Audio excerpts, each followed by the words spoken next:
My son-in-law yelled at me in front of my grandkids because I ate the last piece of bread. My daughter stayed silent. He regretted it the next day when my lawyer showed up. If you're watching this, subscribe to the channel and let me know in the comments where you're watching from. The last piece of bread. That's what broke me. Not the months of subtle degradation, not the dismissive glances, not the controlled finances. A simple slice of artisanal sourdough that my son-in-law Richard had been saving for his breakfast. "What the hell is wrong with you?" Richard's voice cut through the Sunday dinner table like a serrated knife. "That bread was specially imported from San Francisco. I specifically told everyone it was for my breakfast meeting tomorrow." My fork froze halfway to my mouth. My daughter Amanda's eyes dropped to her plate. My grandchildren, Tyler and Emma, stopped chewing simultaneously, their wide eyes darting between their father and me. "I'm sorry, I began. "You didn't what? Think? Listen? Care?" Richard's face flushed crimson beneath his perfectly trimmed salt and pepper beard. "That's the problem with you, Margaret. You never pay attention. You just take and take." The dining room suddenly felt airless. I placed my napkin beside my plate. My appetite evaporated. "I'll replace it first thing tomorrow." "With what money?" Richard scoffed. "Your non-existent pension? The savings your husband squandered? Or were you planning to use our money again?" Amanda finally spoke, her voice barely audible. "Richard, the children need to learn about consequences," he snapped, then turned back to me. "Do you have any idea what it's like having you here? The constant burden, the drain on our resources?" I stood up, legs trembling. "Excuse me." As I retreated to my small annexed room, the converted sunroom that became my living quarters after James died, I caught Tyler's confused expression and Emma's trembling lip. Their childhood was being poisoned by the same toxicity slowly killing me. In my room, I sat on the edge of my narrow bed, staring at the framed photo of James and me on our 30th anniversary. How had I gone from respected high school math teacher to this, a ghost in my daughter's home, flinching at footsteps, counting out my allotted cereal in the morning? "What would you do, James?" I whispered to his smiling face. Through the thin walls, I heard Richard's voice again. "We need to discuss more permanent arrangements for your mother." Amanda's reply was too quiet to make out, but I didn't need to hear it. Her silence at the dinner table had spoken volumes. 3 years a widow, and this was what remained of my life. A room that wasn't mine, in a house where I wasn't wanted, surrounded by family who saw me as nothing but a burden. I wiped away a tear with shaking fingers. That night, as I lay sleepless in bed, counting the headlights that swept across my ceiling, I made a promise to myself. This wouldn't be my ending. I just didn't know yet how to write a different one. The first time I surrendered my financial independence to James was 2 weeks after our wedding. "You focus on your teaching," he'd said, kissing my forehead. "I'll handle the boring money stuff." It seemed practical. He was a financial consultant after all. For 35 years, that arrangement worked flawlessly. Once yearly, James would call a family financial meeting, spreading documents across our dining table with the same precise care I used arranging test papers for grading. "See, Margaret? Retirement funds growing nicely, life insurance updated, college fund for Amanda on track." I'd nod, trusting completely. Now, as I prepared breakfast for Tyler and Emma, those memories felt like scenes from someone else's life. I cracked eggs into a bowl, listening to Richard and Amanda's voices drift from the kitchen. "She's suffocating us," Richard hissed. "Always there, always watching, always needing something." "What do you suggest?" Amanda's voice lacked its usual deference. "That retirement community in Fairfield has openings. She'd have peers, activities. We still need her here, Richard, at least until everything's resolved." I froze, whisk suspended midair. What needed resolving? "Fine, 6 more months, tops. I can't take much more of this arrangement." I resumed whisking, my mind racing. After James's sudden heart attack, Richard had taken control with practiced efficiency. "Your father's finances were concerning," he'd told Amanda while I sat numb with grief. "The life insurance lapsed. The house is mortgaged. There are significant debts. I'd sold our home of 30 years to cover these supposed debts, moving in with Amanda's family with just 2 suitcases and a box of mementos. That evening, while folding laundry, I found a crumpled receipt in Richard's pocket. Cooper and Blackwell Fine Jewelry, $4,250. The same week he'd complained about the cost of my heart medication. Tyler wandered in as I smoothed the receipt. "Grandma, why do you look sad all the time now?" I tucked the receipt into my sleeve. "I'm adjusting, sweetheart. Change is hard sometimes. Dad says you're sad because Grandpa didn't leave you any money." My breath caught. "Did he say that?" Tyler nodded. "He told Mom that Grandpa knew you couldn't handle money on your own." That night, I removed the one piece of real value I'd kept. My grandmother's diamond brooch, hidden in an old handkerchief box Richard and Amanda had dismissed as sentimental junk. I held it to the light, watching it spark with hidden fire. For the first time in 3 years, I felt something other than grief and humiliation. Something dangerous. Something that felt remarkably like rage. The yellow envelope arrived on a Tuesday when I was alone in the house. No return address, just my name in unfamiliar handwriting. Inside, I found a newspaper clipping about Synertech's billion-dollar acquisition, with James Wilson listed among the early investors. My hands trembled as I read the attached note. "Not everything is as you've been told. E.B. Ernest Blackwell, James's colleague and closest friend." I hid the clipping inside my grandmother's Bible, my mind spinning. James had invested in Synertech? Richard had never mentioned this. The next day, during my weekly grocery shopping, one of the few outings Richard permitted, I made a detour to the public library.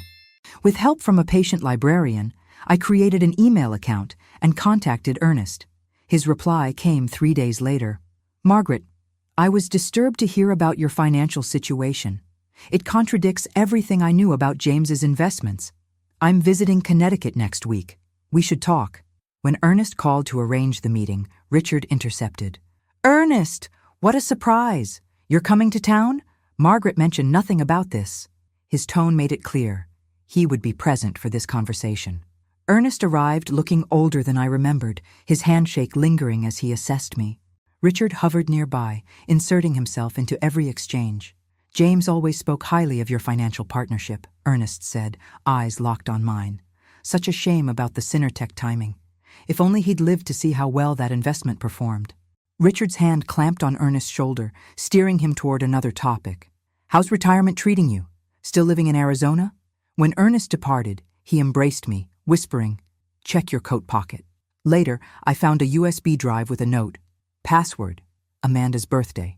That night, Richard announced new security measures, cameras for our protection, location tracking on my phone for emergencies. His smile never reached his eyes. "I just worry about you, Margaret. At your age, with your memory lapses." He squeezed my shoulder, fingers digging in slightly. "What memory lapses?" I asked. "Just last week, you misplaced your reading glasses and accused Emma of taking them," Amanda interjected. I had done no such thing. "See?" Richard nodded sympathetically. "These small incidents concern us." Later, I overheard them in their bedroom. "The Blackwell visit was a mistake," Richard hissed. "We should restrict her visitors." "She hardly has any," Amanda replied. "One is too many, if it's the wrong one." I clutched the USB drive in my pocket, feeling its edges dig into my palm. Whatever it contained had Richard terrified, and for the first time in 3 years, fear felt like power. "Mrs. Wilson." "Doctor, Shapiro will see you now?" The receptionist's voice startled me from my surveillance of the waiting room. I'd arrived 30 minutes early for my cardiology appointment, praying the medical office computers wouldn't be monitored like everything else in my life. "Actually," I said, forcing a smile, "could I use your computer to check my patient portal first? I forgot my reading glasses." 5 minutes later, with the USB drive plugged in and Amanda's birth date entered, I found myself staring at James's financial records. My husband had been nothing if not methodical. The Synertech investment, $500,000 initial stake, now worth millions after the acquisition. Diversified portfolio, blue-chip stocks, municipal bonds, treasuries. Life insurance policy, $2 million fully paid, with me as sole beneficiary. Email correspondence between James and Richard about estate planning. I scanned a particularly damning exchange. Richard: "Amanda's expressed concerns about Margaret's financial acumen if something were to happen to you." James: "My wife taught advanced mathematics for 30 years. She's more than capable. The estate goes to her, as discussed." My throat tightened.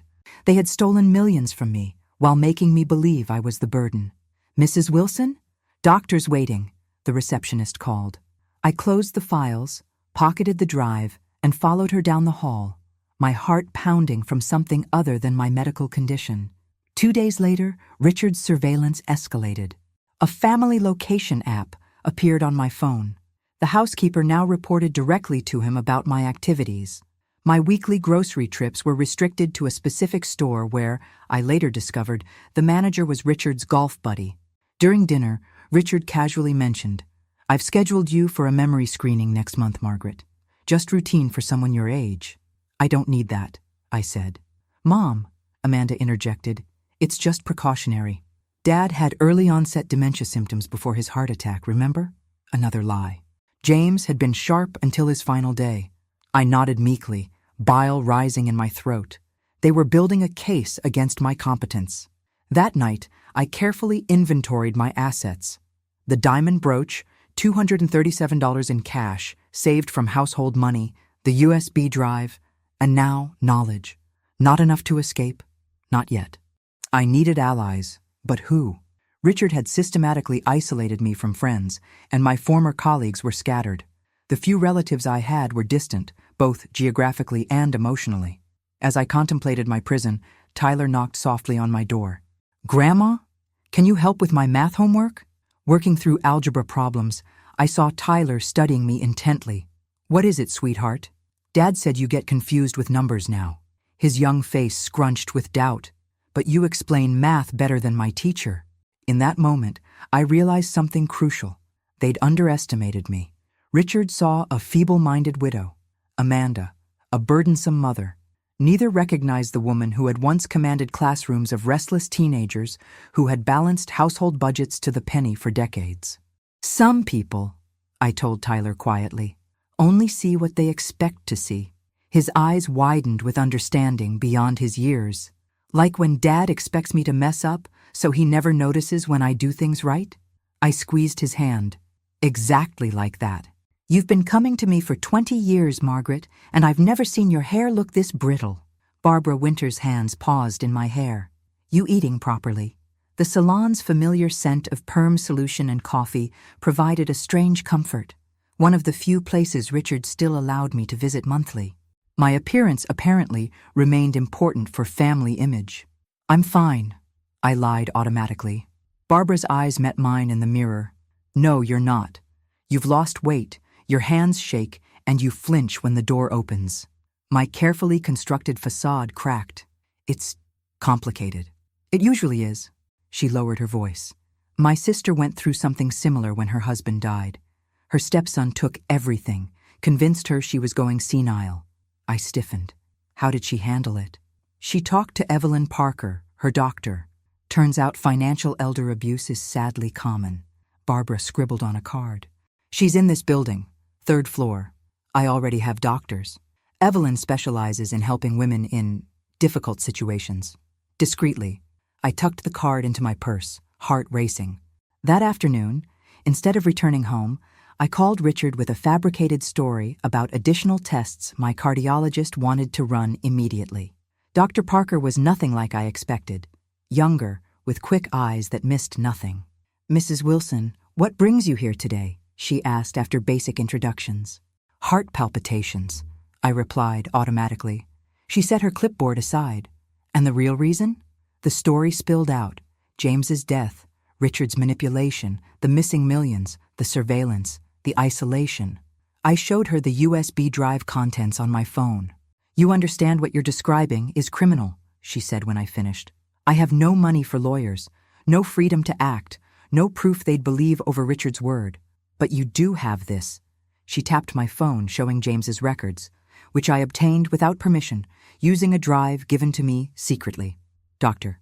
Parker smiled. "My sister Sophia handles cases like yours. She's not just any attorney. She specializes in financial abuse of seniors. I can't afford— Do you have anything of value? Something they don't know about or control?" I thought of my grandmother's brooch. Possibly. 2 appointments later, all disguised as medical follow-ups, I met Sophia Parker in her office after selling my brooch for $12,000 cash. "This will get us started," Sophia said, counting the money.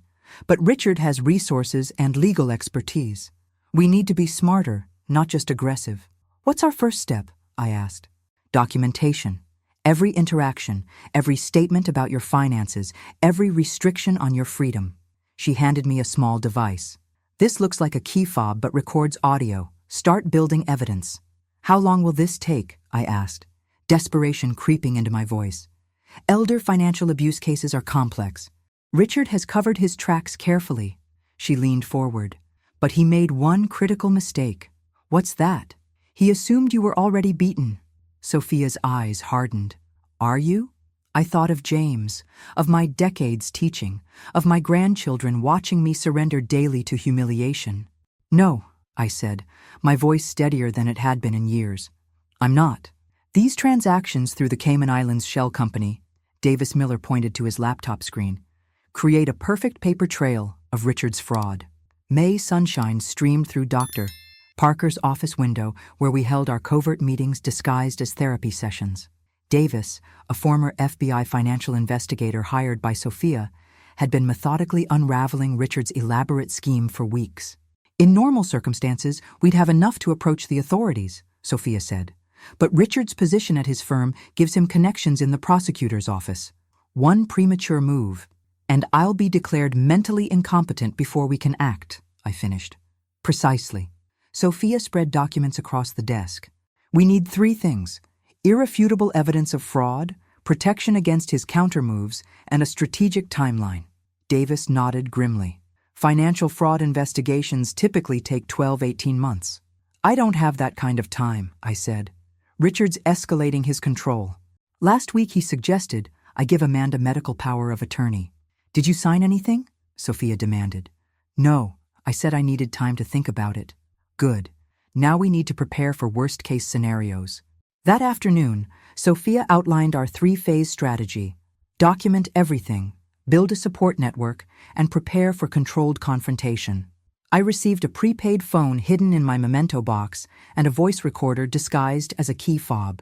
"Record every interaction that might contain admissions or threats," Davis instructed. "Keep a coded diary of daily events, something innocuous looking." I started a notebook labeled Memory Exercises that Richard actually encouraged, thinking it documented my decline. At home, the atmosphere grew increasingly tense. Richard monitored my medications, controlled my doctor appointments, and helpfully managed my schedule. Amanda became more distant, often working late or taking weekend trips with the children. One evening, Richard found me writing in my diary. "What's that?" He reached for it. I let him take it, heart pounding. The pages contained innocent memory games and daily reflections, strategically mentioning moments when I felt confused about things Richard had deliberately misrepresented. "Good," he said, returning it. "Dr. Goldstein will want to see this when we visit him next month." "Who's Dr. Goldstein?" I asked, already knowing the answer. "A cognitive specialist. Nothing to worry about." His smile didn't reach his eyes. "Just gathering baseline data." After he left, I recorded every word of our exchange in my real diary, a notes app on the prepaid phone, then activated the recorder whenever he was nearby. That night, I heard Richard on the phone in his study. "The documentation is coming along nicely," he said to someone. "By August, we should have sufficient evidence of cognitive decline. Yes, full guardianship is the goal. No, Amanda doesn't know all the details, just enough. Of course I've considered that Blackwell might interfere. That's being handled." I trembled in the darkness of the hallway, recording every word, realizing with crystal clarity, this wasn't just about money anymore. Richard intended to take my freedom completely. "Grandma, why don't you ever argue back?" Tyler asked, helping me weed the small garden patch Richard permitted me as therapeutic activity. 6 months had passed since the bread incident. September's sun warmed our backs as we pulled dandelions from between struggling tomato plants. "What do you mean, sweetheart?" I kept my voice casual, though my heart raced. "When Dad says mean things, you just take it." His 10-year-old face scrunched in confusion. "My teacher says we should stand up to bullies." I carefully chose my words, aware that Tyler might repeat them. "Sometimes, when adults disagree about important things, we need to choose our battles wisely." Tyler considered this, then nodded. Like chess. Sometimes you sacrifice pieces to win later. I smiled, surprised by his insight. Exactly like that. That evening, Richard criticized my dinner preparation, claiming I'd wasted food by making portions too large. After everyone dispersed, Tyler lingered in the kitchen. "Dad's wrong," he whispered. "The food was perfect." This small alliance shifted something in Tyler. He began reporting observations without prompting. Hushed conversations between his parents, documents quickly hidden when he entered rooms, late-night arguments. Emma, more sensitive, expressed her awareness differently, through drawings of our family where I appeared isolated or diminished. One particular artwork showed me in a cage, while everyone else stood outside, Richard holding the key. "That's beautiful, Emma," I said carefully when she showed me. "Why am I in a box?" "That's where Daddy says you might need to go," she replied innocently. "A special home for confused grandmas." I documented these interactions meticulously in my coded diary. Meanwhile, Davis Miller's investigation uncovered disturbing patterns. Richard had created multiple shell companies to hide the diverted assets. More alarmingly, he'd made suspiciously timed investments in companies shortly before major acquisitions were announced, companies that were clients of his law firm. "This goes beyond stealing your inheritance," Davis explained during our next meeting. "He's been engaging in insider trading. The SEC would be very interested." "Can we use this?" I asked Sophia. "Carefully," she cautioned. "Threatening to expose him directly could backfire, but having this as leverage changes our approach." That night, I heard Richard and Amanda arguing behind their bedroom door. "The investigation at the firm has nothing to do with us," Richard insisted. "They're asking questions about client information leaks," Amanda hissed. "And suddenly you're accelerating plans with Mom? I'm not stupid, Richard. Everything I've done is for our family," he snapped. "Your mother would have squandered everything James built. You agreed she couldn't manage on her own." "I agreed to help her, not destroy her," Amanda's voice broke. "The way you treat her now, it's cruel." "It's necessary," Richard countered coldly. "And temporary. Once guardianship is established, she'll be in professional care, and we can move forward without daily complications." Their voices dropped too low to hear more, but I'd captured enough. In Amanda's wavering loyalty, I glimpsed a potential crack in Richard's facade, and perhaps my first path to freedom. The crystal wine glass shattered against Richard's crisp white shirt, spreading a crimson stain across his chest like a blooming wound. I froze, cloth napkin still extended in a useless attempt to blot the spill. "You clumsy, worthless parasite!" Richard's roar silenced the dining room instantly. Tyler and Emma shrank in their chairs, eyes wide with fear. "This shirt cost more than your entire pathetic wardrobe." "I'm sorry, it was an accident," I began. "An accident? Like your accidental calls to Ernest Blackwell? Your accidental extended doctor appointments?" His face contorted with rage. "Nothing about you is worth the trouble you cause this family." My recorder captured every word from my pocket as Richard continued his tirade, finally culminating in a threat that made even Amanda gasp. "Maybe it's time we found you a place where nobody will hear your crazy stories. Somewhere with proper supervision." His finger jabbed toward me. "Somewhere with locks." Emma burst into tears. Tyler stood abruptly, his chair scraping loudly against the floor. "Stop it, Dad," he shouted, his voice breaking. Richard turned his fury toward his son. "Go to your room, now." That night, their bedroom door barely muffled the argument between Richard and Amanda. "You can't speak to my mother like that in front of the children." Amanda's voice was stronger than I'd heard in months. "Your mother?" Richard laughed bitterly. "The same mother you agreed was incapable of managing her own affairs? The one we've been documenting memory issues for? Make up your mind, Amanda. That was different. We were protecting her from making poor financial decisions, not treating her like she's nothing. She should be grateful for the little we left her," Richard snapped. "Your father never wanted her controlling that money anyway." "That's not true. Dad always said, I don't care what he said. We're too deep in this to develop a conscience now. Either you stay firm or we could lose everything." Their voices dropped momentarily. I pressed my ear closer to the wall. "The evaluation with Dr. Goldstein is next week," Richard continued. "We have documented episodes of confusion, mood swings, poor judgment. Once we have guardianship, we control any money she might eventually receive, plus all medical and residential decisions. Richard, this is my mother we're talking about, and these are your children whose future we're securing. Choose your loyalty. Amanda. I retreated to my room, hands trembling as I stopped the recording. I'd suspected their plan, but hearing it stated so baldly made it real. They weren't just stealing my money, they were planning to steal my personhood. I called Sophia on my prepaid phone at precisely 5 a.m. when I knew Richard would be in his deepest sleep cycle. They're moving faster than we anticipated, I whispered. Competency evaluation next week. Send me the recording immediately, Sophia replied. We need to accelerate our timeline. What about the financial investigation? We have enough to start. Not everything, but enough. Her voice hardened. Margaret, pack an emergency bag tonight. Hide it where they won't look. If Richard attempts to force you to that appointment, you call me immediately. Understood? As I hung up, dawn light began filtering through my curtains. For 3 years, I'd been a ghost in my daughter's home. Now I faced a choice. Disappear completely into Richard's carefully constructed narrative of my decline, or fight with every resource I had left. The woman who walked into her annexed room that night would not be the same one who emerged in the morning. Dr. Goldstein's office called to confirm your appointment for Thursday, Richard announced at breakfast, buttering his toast with precise strokes. They'll do some routine cognitive assessments. Nothing to worry about. I nodded meekly, stirring my oatmeal. What time should I be ready? I'll drive you. 9 a.m. His satisfied smile chilled me. That same evening, I overheard Richard on the phone in his study. Yes, the preliminary guardianship paperwork is prepared. We have documented evidence of cognitive decline spanning 6 months. The specialist's evaluation should provide the final piece. No, there's no family who might contest it. I silently retreated to my room where my emergency bag waited, hidden beneath winter sweaters in my closet. Inside, essential documents, medications, the USB drive, my diary, the diamond earrings I'd held back from selling, and 3 changes of clothes.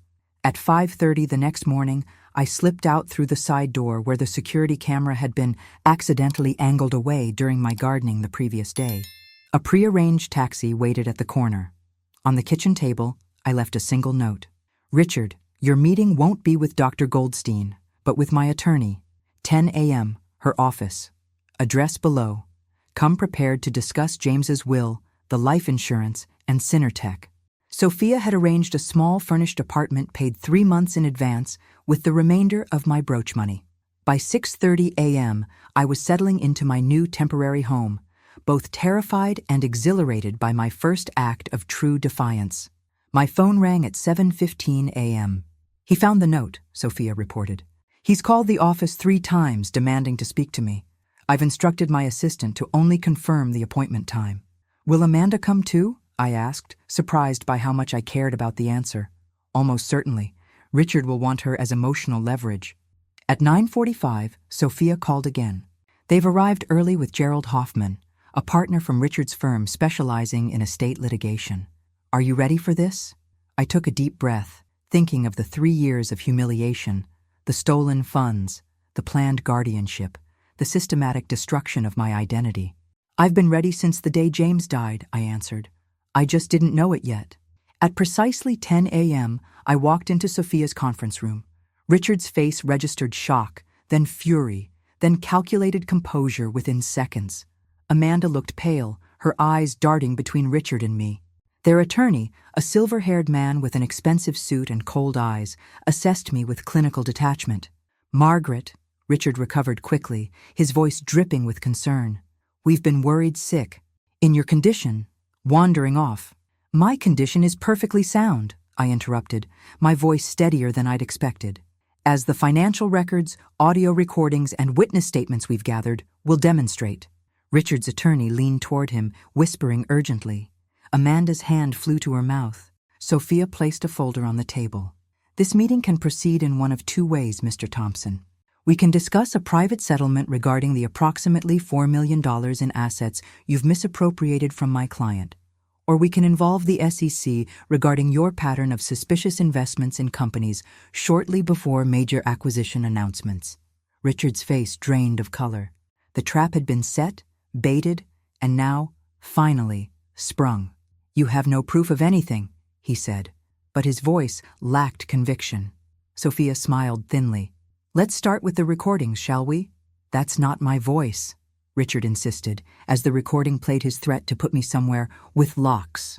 His attorney's expression had transformed from confident to concerned. "Voice analysis has already confirmed authenticity," Davis Miller stated flatly, sliding a report across the table. "We have 17 similar recordings documenting threats, admissions of financial misconduct, and deliberate attempts to fabricate evidence of cognitive decline." Amanda sat motionless, tears streaming silently down her face as she heard Richard's unfiltered words outside the performative confines of their home. Sophia methodically built our case, piece by damning piece. James's digital records showing his true financial position, bank records proving the life insurance policy had been paid in full, transfer documentation showing how the $2 million payout had been diverted through a complex web of shell companies, evidence of the Synertech investment and subsequent windfall. Martha Collins, the elder abuse specialist, documented the psychological tactics employed: isolation, gaslighting, infantilization, financial control, in clinical, devastating detail. When Richard attempted to dismiss the recordings as manipulated or taken out of context, Sophia revealed that Davis had already submitted copies for independent forensic analysis. "Your strategy was effective against a grieving widow," she noted coldly. "It's considerably less effective against financial crime specialists." Amanda finally broke her silence. "Is it true?" she asked Richard, her voice barely audible. "About Dad's investments? The insurance policy?" "Everything I did was to protect our family," Richard insisted. "Your mother would have wasted every penny on scams or gold-digging boyfriends. Your father knew that." "The emails from James indicate otherwise," Sophia countered, displaying the correspondence where James explicitly trusted me with the estate. Richard's attorney whispered urgently in his ear. Richard nodded, then attempted a new approach. "Perhaps we've had some misunderstandings," he began smoothly. "I propose we table the more contentious accusations and discuss a family resolution. Margaret is still Amanda's mother, after all. We should focus on healing, not division." "Healing begins with restitution," Sophia replied. "We estimate Mrs. Wilson is owed approximately $2 million, including the insurance payout, investment returns, and interest." Richard's face hardened. "Utterly unreasonable. Any settlement would be a fraction of that, and conditional on no further actions against me professionally." "You plan to have me declared incompetent and institutionalized," I spoke directly to Richard for the first time. "What would have been my fraction then?" The room fell silent. Richard's attorney requested a private consultation with his client. When they returned, negotiations began in earnest. After 4 grueling hours, we reached a preliminary agreement. I would recover approximately 65% of my assets, around $2.5 million. Richard would avoid criminal charges, but would face professional consequences through his firm's internal processes. As we prepared to conclude, I finally addressed Amanda directly. "It wasn't just the last piece of bread you took from me," I said quietly. "It was my dignity, my security, and something I thought was unbreakable, my trust in my own daughter." Amanda's sob broke the professional decorum of the room. "Mom, I didn't know how far he was going to take it. I swear I didn't." "But you knew enough," I replied, gathering my purse. "And you said nothing." As I walked out with Sophia, I heard Richard's cutting whisper to Amanda behind me. "Pull yourself together. This isn't over." He was wrong. For me, it was just beginning. Summer sunshine warms my face as I sit on the porch of my new home. Not a mansion, but a comfortable 2-bedroom house in a quiet neighborhood 30 minutes from Amanda's. 6 months have passed since the confrontation in Sophia's office. 6 months of rebuilding a life I thought was finished. The settlement reclaimed approximately $2.5 million of my assets. Not everything, but enough for security and independence. For Richard, the consequences proved significant. His firm's internal investigation, triggered by our evidence, uncovered ethical violations extending beyond my case. Though he avoided criminal charges, his voluntary resignation, and the 5-year suspension of his law license that followed marked the end of his prestigious career. Amanda filed for divorce 3 weeks after our confrontation. She rents an apartment now, learning to stand on her own for perhaps the first time in her adult life. Our relationship remains fragile, tentative meetings over coffee, gradually extending to occasional dinners. "I believed him when he said we were protecting you," she told me during one such dinner. "Then it became about controlling you, and I didn't know how to stop it." "You could have spoken up," I replied, not unkindly but firmly. Silence only protects the powerful. Tyler and Emma visit me weekly. Tyler, now 11, helps me tend my new garden, a proper one, with vegetables and flowers spreading across the backyard. Emma's drawings no longer show me in cages. In her most recent artwork, I stand tall beside a small house, smiling under a bright sun. The doorbell rings, interrupting my thoughts. I open it to find Ernest Blackwell holding a bouquet of daisies and a folder. "The curriculum is finalized," he announces, following me inside. 6 weekly sessions on basic financial literacy for women in transition. The community centers approved it for their fall schedule. I take the folder, pride swelling at the course I've developed with Ernest's help, transforming my painful experience into practical knowledge for others. "They need an instructor," Ernest adds casually. "I haven't taught in years. Like riding a bicycle, Margaret. Once a teacher, always a teacher." Later, as we share iced tea on the porch, my phone rings with Amanda's ringtone. "Mom," her voice sounds strained. "Richard wants to meet with you. He says he has a proposition that could benefit everyone." I consider this unexpected development. "When?" "Next Sunday. He suggested dinner at Riverside Grill." I think about the woman I was a year ago, afraid, diminished, voiceless. Then I think about the woman I am becoming, rebuilding, teaching, reclaiming. "Tell him I'll meet him," I decide, but on my terms, at my home, with my attorney present. After we hang up, Ernest raises an eyebrow. "Are you sure about this?" "Yes," I reply with certainty. I need to show him and myself that I'm no longer afraid.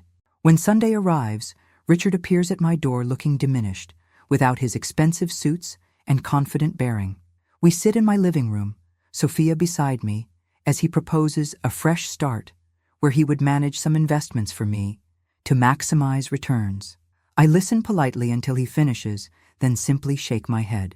"I'm not interested in any arrangement where you touch a penny of my money, Richard. Not today, not ever." "You're making a mistake," he argues. "I still have connections, expertise, and I have peace of mind," I interrupt, "which is worth more than any return on investment you could promise." After he leaves, I sit in my garden watching the sunset. On the patio table beside me, my laptop open to the financial literacy curriculum I'm developing, a framed photo of Tyler and Emma, and a small plaque Ernest gave me that reads, "Your voice is your power." I think about the silent, frightened woman who once sat at Richard's dinner table, afraid to claim even a piece of bread. She seems like a stranger now, a ghost from someone else's life. I learned that silence only has power when we choose when to break it, and that it's never too late to rewrite your own story. Mine is just beginning its second chapter. Thanks for listening. Don't forget to subscribe and feel free to share your story in the comments. Your voice matters.